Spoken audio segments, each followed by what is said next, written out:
and the provision of much-needed support for teacher quality and welfare.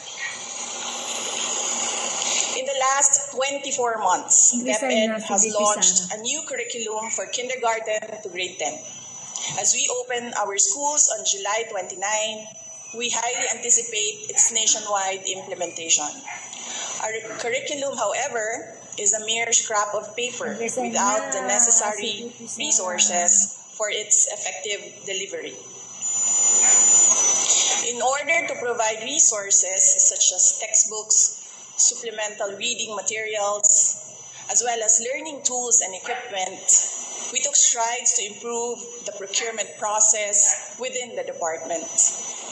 By the first half of the year, we are on track to complete our textbook procurement as well as the purchase of e-learning cards.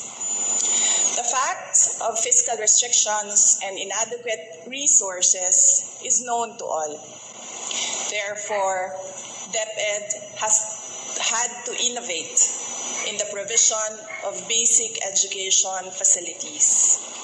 Alongside building new classrooms, we tapped into digital infrastructure in order to address the congestion and avoid learning disruptions during times of calamity.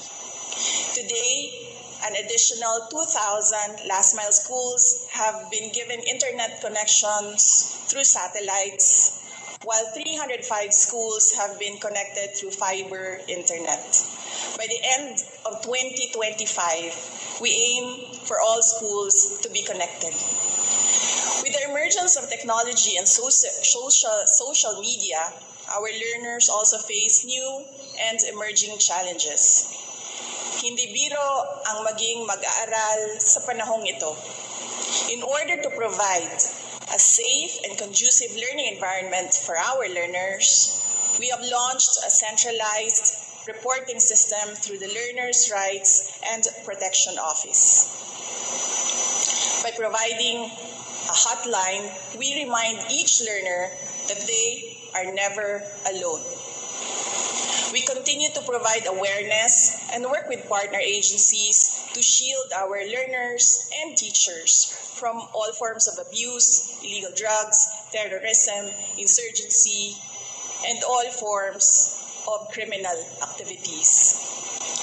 In our thrust to promote inclusivity, we continue to strengthen the alternative learning system and our special needs education. No child should be left behind.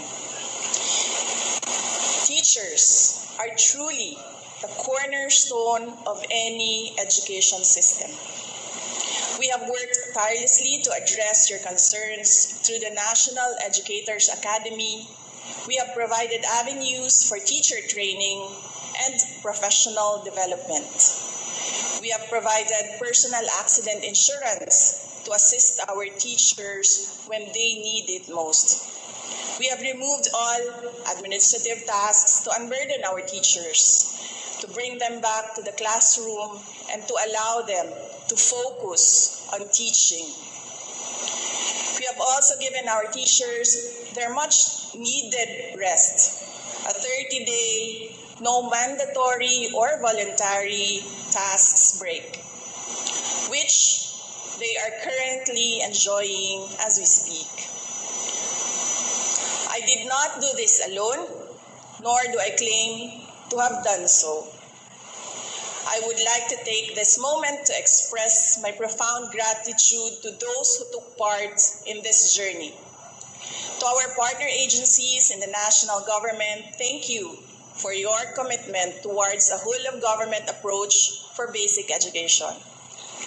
To our local government units, thank you for keeping education and the youth as priority projects year in and year out. To our private sector partners, whether foreign or domestic, thank you for your resolve as education champions. To my DepEd family, Execom, Mancom, Central, Regional, Division, and school officials,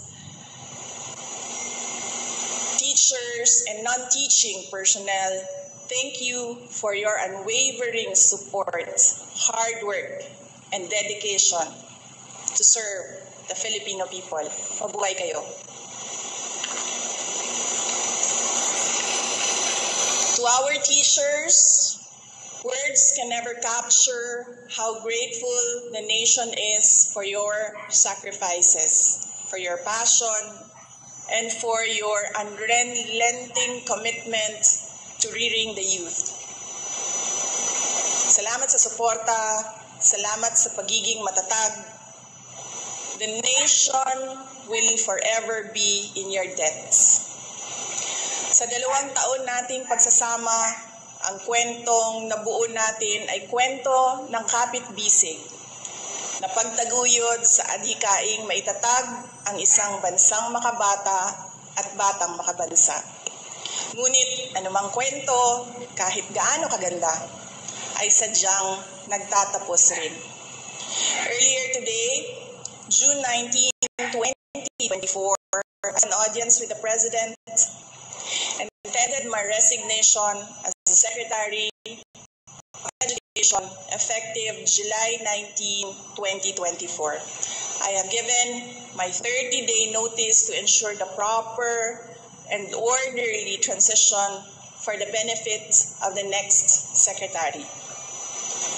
Mga kababayan, ang aking pagbibitiw ay hindi lulan ng kahinaan, kundi dala ng tunay na malasakit para sa ating mga guro at kabataang Pilipino.